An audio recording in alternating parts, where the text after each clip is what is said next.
రేవంత్ సర్కారు మరో భారీ కుంభకోణానికి తెరతీసింది. ఈసారి ఏకంగా గ్రామాలనే అమ్మకానికి పెట్టింది. గుండుగుత్తగా ఢిల్లీలోని ఓ ప్రైవేటు సంస్థకు అందించేందుకు గుట్టు చప్పుడు కాకుండా చర్యలు ప్రారంభించింది. ఏకంగా 30 ఏళ్ల పాటు ఆ భూములను ప్రైవేటుకు దారాదత్తం చేయనున్నది. దీనికోసం హరిత సౌభాగ్యం అంటూ ఒక ముసుగు ప్రాజెక్టును తెరమీదకు తీసుకొచ్చింది. స్థానిక సంస్థల ప్రజాప్రతినిధులు లేని సమయంలో గుట్టు చప్పుడు కాకుండా గ్రామాలను అమ్మకానికి పెట్టింది కాంగ్రెస్ ప్రభుత్వం. దీనిపై తెలంగాణ వాదులు మండిపడుతున్నారు.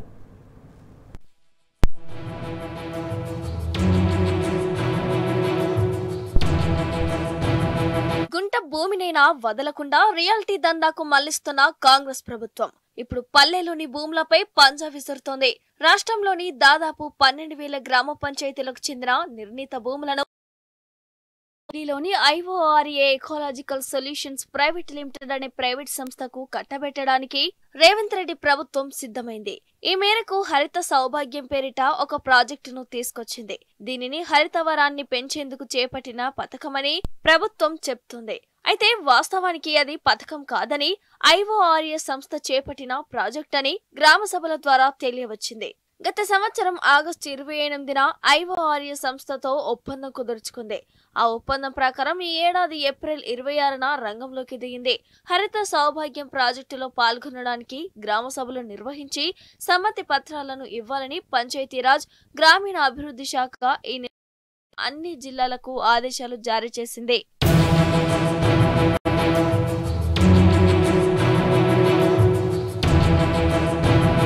హరిత సౌభాగ్యం ప్రాజెక్టులో భాగంగా పంచాయతీల పరిధిలోని నిర్ణీత స్థలాల్లో హరిత వనాలను అంటే చెట్లను పెంచడానికి 30 ఏళ్ల పాటు ఐఓఆర్ఏ సంస్థకు పూర్తి అధికారాలు ఉంటాయి. ఈ అధికారాలు సదరు సంస్థకు లభించాలంటే ఒప్పందానికి సుముఖమేనంటూ గ్రామ సభల్లో స్వచ్ఛందంగా తీర్మానం క్రమంలోనే రాష్ట్రంలోని అన్ని గ్రామ పంచాయతీలు వెంటనే తీర్మానాలు చేసి గ్రామసభ పూర్తి అంగీకారంతో అప్పగిస్తున్నట్టు నిరభ్యంతర పత్రాలను పంపించాలని ప్రభుత్వం ఆదేశించినట్టు విశ్వసనీయ వర్గాల ద్వారా తెలిసిందే. గ్రీన్ హౌస్ వాయువులను విడుదల చేసే పరిశ్రమలు ఆ నష్టాన్ని భర్తీ చేయడానికి పర్యావరణానికి మేలు చేసే చర్యలను చేపట్టాలి. అంటే పెద్ద ఎత్తున చెట్లను పెంచాలి, లేకపోతే భారీ ఎత్తున జరిమానాలు ఎదుర్కోవాల్సి ఉంటుంది. అయితే ఈ చెట్లు నాటే పనులను వేరే కంపెనీల ద్వారా చేయిస్తాయి. ఇందుకోసం కార్బన్ క్రెడిట్స్ ను కొనుగోలు చేస్తారు. తెలంగాణలో పల్లెల్లో ఉన్న భూముల్లో హరిత వనాల పేరిట చెట్లను పెంచడానికి రాష్ట్ర ప్రభుత్వం ఐఓఆర్ఏ కంపెనీకి ప్రాథమికంగా అధికారాలిచ్చింది.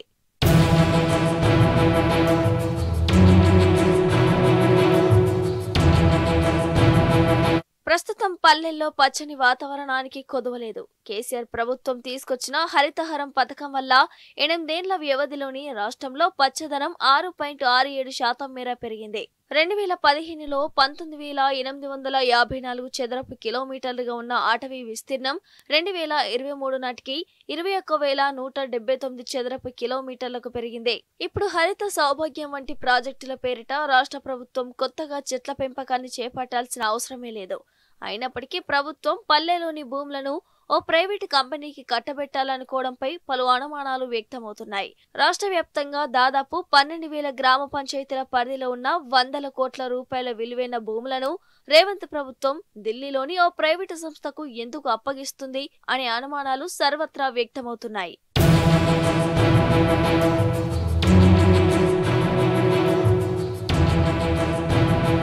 తెలంగాణ పల్లెలోని భూములను తమకు అప్పజెప్పి కార్బన్ క్రెడిట్స్ ఒప్పందాన్ని ఐఓఆర్ఏ రూపొందించినట్టు తెలిసిందే. అలాగే కార్బన్ క్రెడిట్స్ ను విక్రయించడం ద్వారా వచ్చే ఆదాయంలో భూములిచ్చిన పంచాయతీలకు వాటాను చెల్లించాల్సి ఉంటుంది. అయితే ఒప్పందంలో ఎక్కడ కూడా ఈ షేర్ విషయం, ఎంత చెల్లించాలన్న కీలక వివరాలు పొందుపరచలేదని తెలుస్తుంది. ప్రస్తుతం గ్రామ పంచాయతీల పాలక మండళ్లు అధికారంలో లేని సమయంలో హడావిడిగా గ్రామ సభలను నిర్వహించడం, పంచాయతీలు తమ భూములపై హక్కులు కోల్పోవడమే అవుతుందని, పంచాయతీరాజ్ సంస్థలను నిర్వీర్యం చేసినట్టేనని హక్కుల కార్యకర్తలు ఆరోపిస్తున్నారు.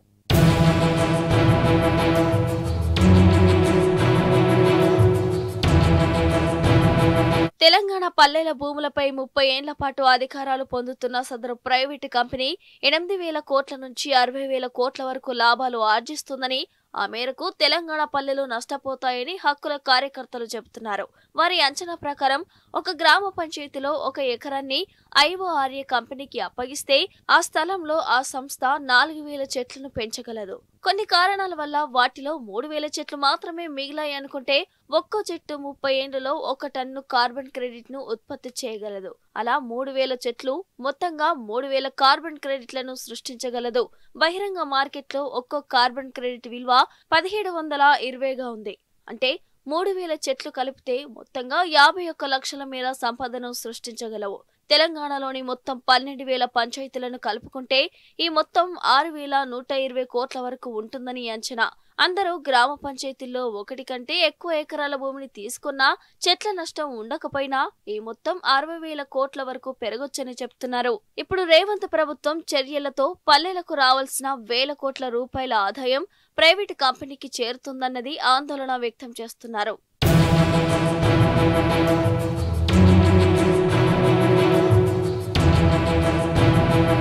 నిజానికి కార్బన్ హక్కుల ప్రాజెక్టుల కోసం వెనుకబడిన Uganda, Rwanda, Kenya, Gabon, Democratic Republic of Congo వంటి ఆఫ్రికా దేశాల్లోని మారుమూల కుగ్రామాల భూములను తీసుకుంటారు.